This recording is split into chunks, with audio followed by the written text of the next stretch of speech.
Hi friends, आप लोग कैसे हैं। आपका अपना चैनल साहिल एजुकेशन पॉइंट में आपका स्वागत है।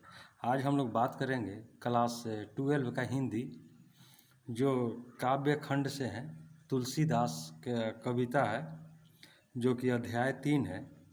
आज इनका परिचय जानते हैं, यानी कवि परिचय, तुलसीदास की परिचय। तुलसीदास को गोस्वामी तुलसीदास भी कहा जाता है। गोस्वामी तुलसीदास को हिंदी साहित्य का सूर्य कहा जाता है। उनका जन्म सन 1543 ईस्वी में हुआ था। कुछ विद्वान उनका जन्म राजापुर जिला बांदा को मानते हैं। उनकी माता का नाम हुलसी तथा पिता का नाम आत्माराम दुबे था। तुलसीदास का बचपन घोर कष्ट में बीता। उन्हें माता पिता से बिछुड़कर अकेले जीना पड़ा। शुरू में तो वे भीख मांगकर गुजारा करते थे। उनके गुरु का नाम नरहरि था और उनका विवाह दीनबंधु पाठक की पुत्री रत्नावली से हुआ। उसी के उपदेश से वे भगवान की भक्ति में लगे। उन्होंने अयोध्या, काशी, चित्रकूट इत्यादि अन्य तीर्थों की भी यात्रा की। वे लंबे समय तक राम गुणगान करते रहे और सन 1623 ईस्वी में उनका गोलोकवास हुआ, यानी उनकी स्वर्गवास हुई।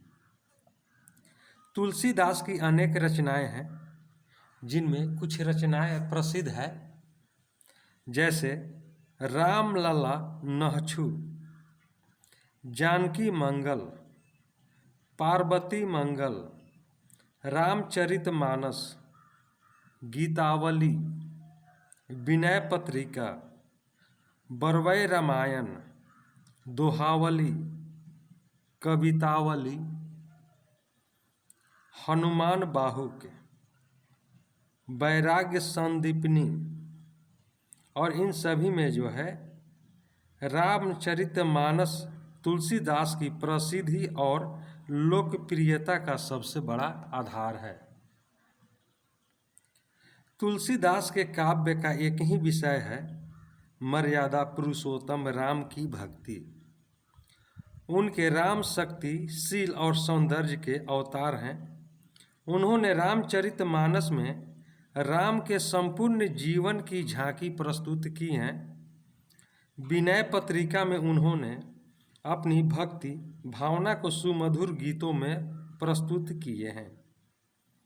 उनकी भाषा शैली जो है ब्रज और अवधि पर समान अधिकार प्राप्त है। उन्होंने रामचरितमानस की रचना अवधि में की है और विनय पत्रिका की रचना ब्रज भाषा में। उनकी भाषा इतनी सरस है कि आज भी उनकी कविता पाठकों का कंठहार बनी हुई है। उन्होंने महाकाव्य भी लिखा और मुक्तक छंद भी लिखे। उनके गीत संगीत की कसौटी पर खरे उतरते हैं, तभी ये गायकों को प्रिय हैं।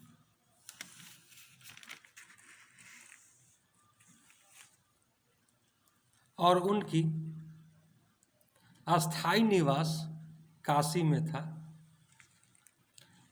एक घटना है कि काशी में विद्याध्ययन के बाद जन्मभूमि जाकर कथावाचक व्यास बन गए जब तुलसीदास, तो दीनबंधु पाठक ने व्यक्तित्व और वक्तृता से प्रभावित होकर अपनी पति रत्नावली से विवाह कर दिए। पत्नी से प्रगाढ़ प्रेम और आसक्ति के कारण फटकारे जाने पर वे विरक्त हो गए और गृहस्थ जीवन एवं घर का परित्याग कर दिए।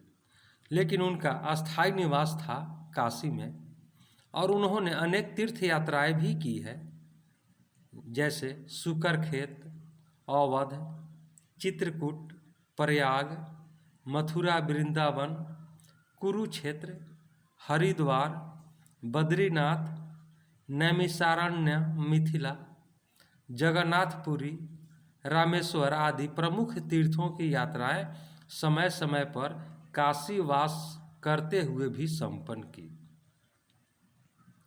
इनके मित्र और स्नेही यानी इनके मित्र भी थे।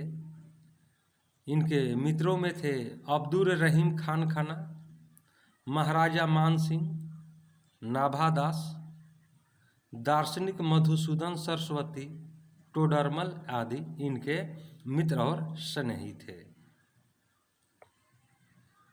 इनकी मानस का रचना का जो समय है, रचना का आरंभ तिथि 1631 यानी 1574 ईस्वी से उन्होंने शुरू किया। चैत शुक्ल नवमी मंगलवार राम जन्म की तिथि पर अयोध्या में कवि की 31 वर्ष की अवस्था में। रचना 1633 यानी 1576 ईस्वी अगहन शुक्ल पंचमी राम सीता विवाह की तिथि को कुल 2 वर्ष 7 महीना 26 दिन में पूर्ण हुई।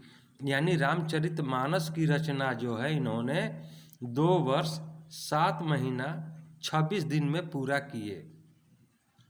यह थी उनकी व्यक्तिगत परिचय।